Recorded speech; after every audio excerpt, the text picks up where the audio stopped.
Please listen carefully. Hello, this is Gabriel Hernandez, your host. This is the Boxing Wire podcast. Thank you again to everyone for tuning in, downloading, sharing, liking, subscribing, however you're doing it. I appreciate it. Thank you for listening. For those of you who listen to every episode, I appreciate it. Please send me an email at gabriel@theboxingwire.com. Any suggestions, comments, anything you want differently or you want new on the podcast. Obviously, I've been saying it for a while now about the interview process. I have a few in line. It's just a matter of semantics. Sometimes schedules get a little crossed. But I promise within the end of this year, I'm going to squeeze in and my goal is to squeeze in at least 5 interviews. Part of that is just buying all the necessary equipment so it doesn't sound like crap, like a crappy Skype call. Want to make sure that it sounds crisp and clear and you guys can hear what the fighters are saying. Also, the trainers, people that I have lined up, also people within the media. Today's going to be a short podcast. I'm going to basically talk about Saturday's Anthony Joshua victory over Povetkin. It was a great fight. Surprising how Povetkin performed, so we'll talk about that. Also, a couple press releases in regards to the schedule. So we're going to talk about what's coming up for you. Actually, I should talk about that first, since there is a fight today. Today's Tuesday, September 25th, if you're in the USA. If you're listening overseas, it's probably Wednesday already for some of you, especially because right now it's 3:37 p.m. Pacific Standard Time. And so for those of you listening around the world, it's probably Wednesday morning or Wednesday, whenever you're listening to this. If you're not listening to it, if you're listening to it immediately, it's probably Wednesday. I just wanted to say, please follow, like, subscribe, all social media, Facebook, The Boxing Wire.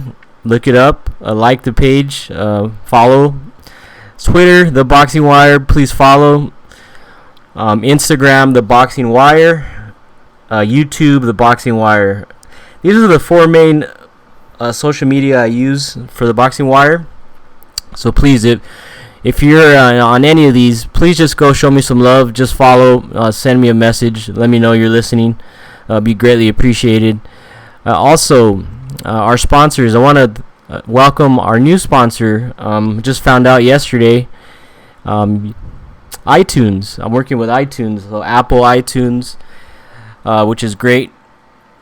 And in order to help the podcast out, for those of you listening for the first time, you go to theboxingwire.com/sponsors. So theboxingwire.com/sponsors, and sponsors is SPONSORS, and it'll have links to touchofmodern.com, which is a great website for men, gadgets, grooming devices, a bunch of cool stuff for gadgets. For men, I should say. Christmas is coming up. Definitely, if you're going to shop for your boyfriend, your husband, for the women, your boyfriend, your husband, your sons, your dads, your grandpas, your uncles, this is a great website to visit. Also, I want to say thank you to Fanatics.com. Every type of sports apparel from every team, professionally and collegiate. Hats, shirts, jerseys, anything you can name. Right now they have free shipping on anything. If you spend more than $29, free shipping. So visit, go to the boxingwire.com/fanatics to take advantage of that deal. Also, our other sponsor, as I mentioned, newly, iTunes. And on the sponsor page, theboxingwire.com/sponsors, you'll find links to everything. Also, Stars, the movie channel, Stars. They have a 7-day free trial. That I recommend doing because it's free. They will ask you for a method of payment just to confirm the free trial. If you're not satisfied, just go ahead and cancel before day 7. No charge. You can take advantage of all the free movies, all the new movies, old movies. Check it out. do me a favor and check it out. Stars, and then on iTunes you can if you on the Apple devices, you can purchase music, movies, books. So check that out as well. Just click the links. If you're an Eminem fan, he has a new album, Kamikaze. If you're thinking about buying an album, just go to theboxingwire.com/sponsors and do me a favor and just bookmark it. So that way, if you're interested in any of those sponsors, you can just have that bookmark. Go to the website, click on the link, and that helps a lot, tremendously. That helps the podcast continue, grow, and get better. So we're gonna talk about basically just gonna be like a quick overview of this weekend's fight, Joshua versus Povetkin, and also all the boxing. There's a lot of boxing coming up this weekend. Some of it televised, some of it not, depending on where you're at. And first of all, I just want to say there's going to be a Fight Night Live on Facebook, so check that out. That's going to be from Bethlehem, Pennsylvania at 7 p.m. Eastern. Tuesday night fights.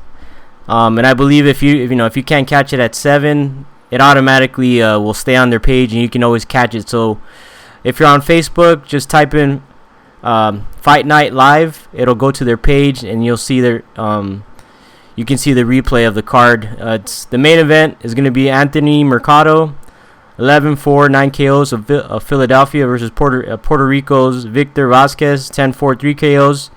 So I mean, it's a mix of up and coming guys and veterans, journeymen, but still great fights, still boxing, and still enjoyable to watch. If I'm gonna watch it, so just giving you guys a heads up on that. Also, this weekend, this Friday, from Oakland, that's going to be on ESPN Plus. So ESPN Plus subscribers, go check that out. It's going to be Jose Uzcategui versus Ezequiel Moderna. Those are light heavyweights. That's going to be the main event. The co-main event, Jerwin Ancajas versus Alejandro Santiago. That's for Ancajas IBF junior bantamweight title. And then the other co-main event, Rico Ramos versus Daniel Olea. That's going to be on ESPN Plus this Friday from Oakland. That same day, from Temecula, California, on Showtime. So Showbox. It's going to be Devin Haney versus Juan Carlos Burgos, lightweights. Devin Haney, young prospect, young guy versus Juan Carlos Burgos, who's battle tested. He's been in there with some of the toughest competition at 130, 135 pounds. So check that out this Friday on Showtime, Showbox. And then from Jeddah, Saudi Arabia. So for those of you in that region, if you're from Saudi Arabia, I do have downloads from there.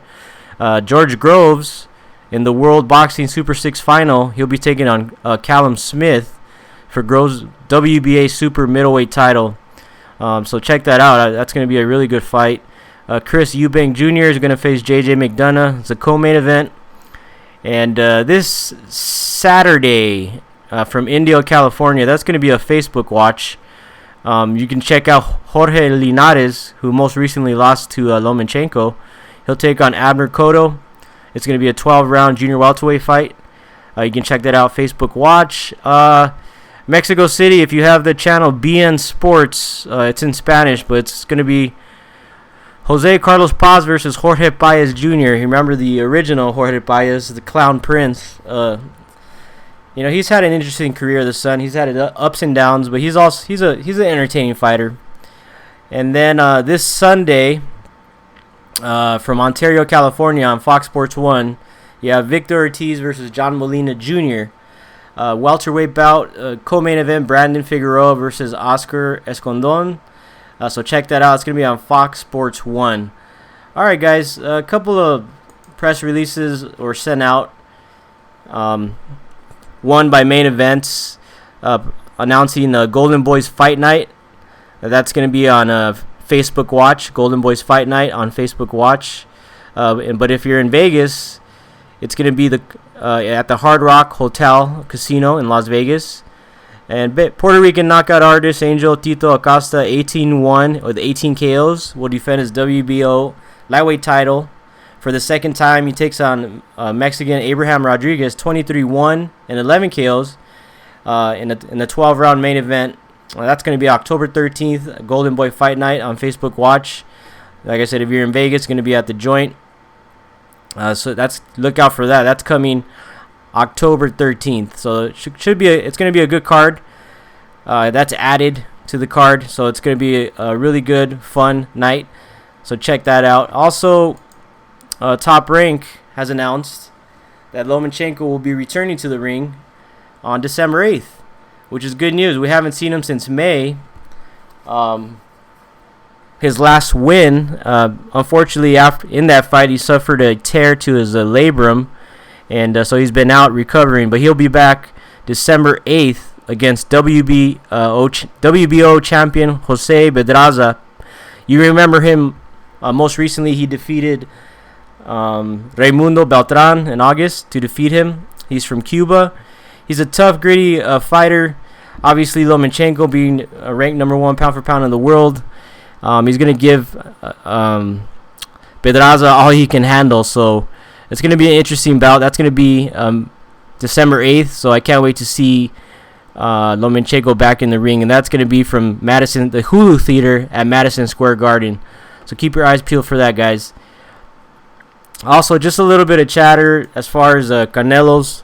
He was cleared medically to fight, so seems to pave the way for December for him to return. The main opponents, I guess, seem to be the Charlo brother. Obviously, Lemieux after his knockout performance. There should be more news coming up on that within the next week or so. Once the WBC convention is held, they will probably announce the opponent, and we're probably going to see Canelo fighting sometime in December as well. Also, just wanted to talk a little bit about Saturday's fight. Alexander Povetkin.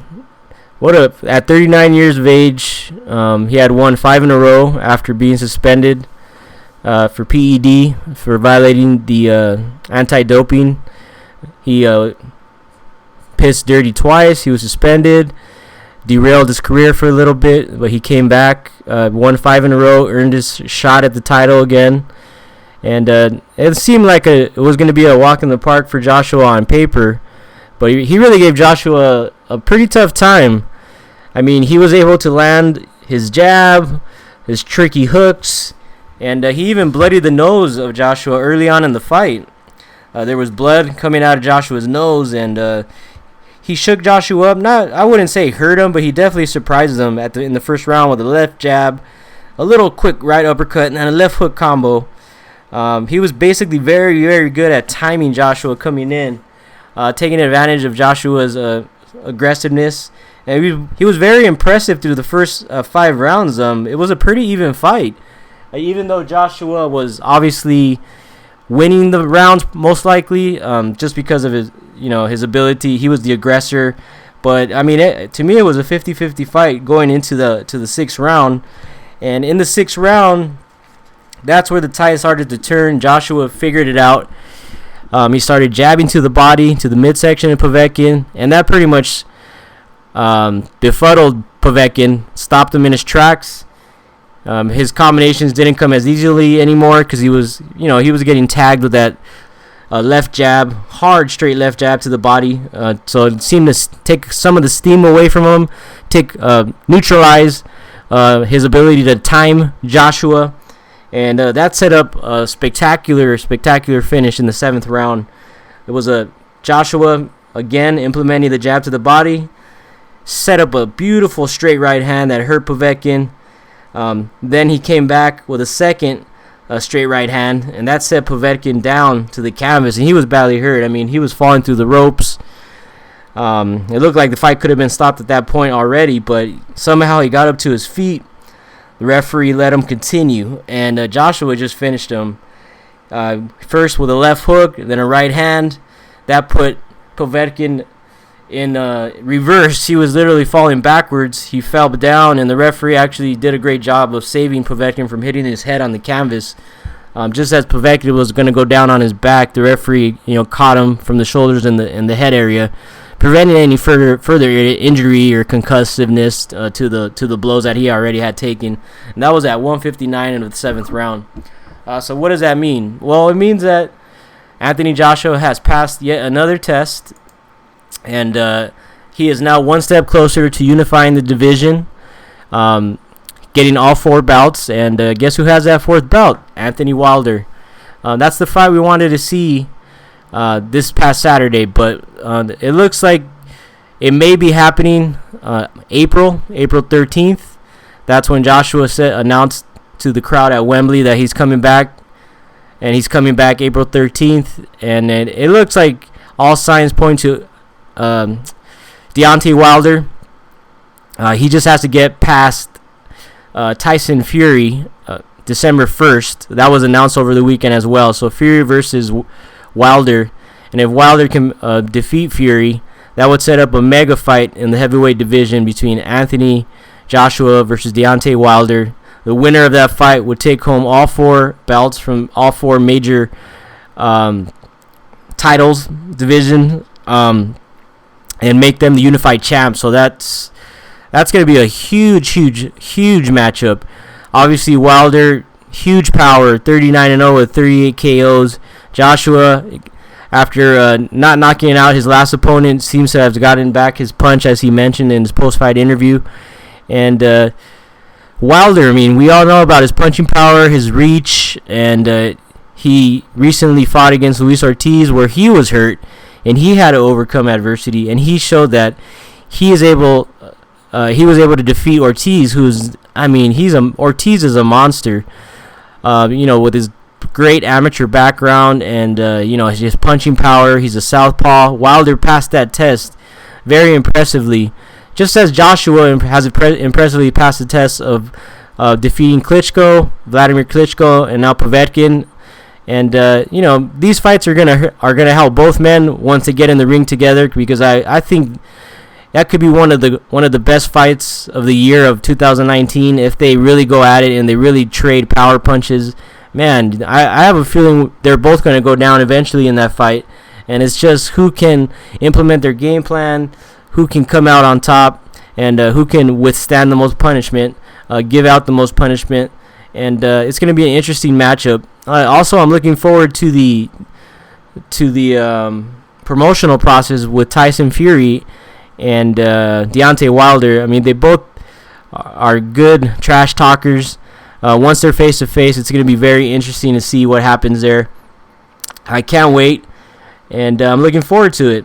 So that's basically, guys. I wanted to get you caught up over the weekend, get you caught up what's coming up this weekend.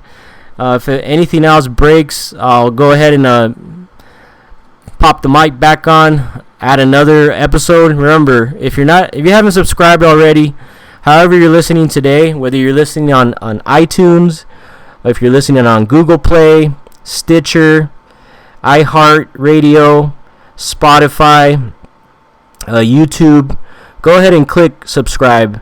So what that'll do is that'll help the show out, obviously, and what it'll do is every time I put out another episode, it'll go straight to your feed, and you'll get notified by any of those destinations, and that there's a new episode up. Go ahead and listen, and then go ahead and like and review. That's also important. Just if you can take 30 seconds of your time, just go ahead and like, review, subscribe, and then lastly, please share with your friends and your family on all social media.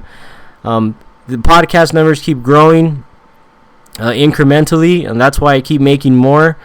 I get motivated and hungry every time I see it. I try not to check it daily, because then it's just too much work. So I check it like every 4 or 5 days, and then I see the improvement and I see the downloads, and I'm always so happy when I see the difference, and it just motivates me to keep making more and more podcasts. Like I said, interviews to come. Be patient with me. We've only been doing this less than a year. This is episode 18. Yeah, episode 18, 17 or 18. Yeah, bear with me, guys. I just came home from work, so I've been working all day, and then I did this podcast. So bear with me on that. Also, follow us on all social media: Facebook, Twitter, Instagram, YouTube, The Boxing Wire. Very simple. If you want to email me directly, Gabriel@theboxingwire.com. Very simple to email me. Keep in touch, guys. And also, please share. Show me a screenshot of you sharing the podcast link. I would greatly appreciate it. We're having hats and shirts made as we speak, and I'll be giving those away. I'll be talking about that in the next podcast, how you can get a Boxing Wire hat or shirt. So stick with that. Also, please support our sponsors. After this episode, there's going to be a link on all the platforms you can click on. Click on that link. If you're unable to click for some reason, just cut and paste it. Or if you want to type it out, easy enough, theboxingwire.com/sponsors. And there you'll find our sponsors, Fanatics.com for all your sports apparel, touchofmodern.com for all things cool for men. It's just a great website. All types of cool gifts. Also, movies. I mean, if you're into movies, who's not into movies? Stars. Click on the Stars link, 7-day free trial. They give you 7 days free to try it out. You have nothing to lose. And then if you click on it, guys, don't worry. It's going to take you to a page. You are going to have to put some kind of payment, whether it's PayPal or your debit card or credit card. You will not get charged. A couple of people have emailed me. You will not get charged. It's just to verify that you're actually willing to be a paying customer if you like it. And if you don't like it, all you got to do is cancel on day 5 or 6, and you'll be fine. You won't get charged a penny. I guarantee it. And lastly, iTunes. Welcome, iTunes. They just started with me yesterday. So I got a couple links up on the sponsor page. Everything Music, Apple Movies, Apple Books. Check it out. And like I said, every time you click on that link and you purchase a new album, a new book, or a new movie, it helps the podcast out. It helps tremendously, guys. I appreciate it so much. Thank you again for listening. Remember, as always, this is the Boxing Wire. Keep fighting.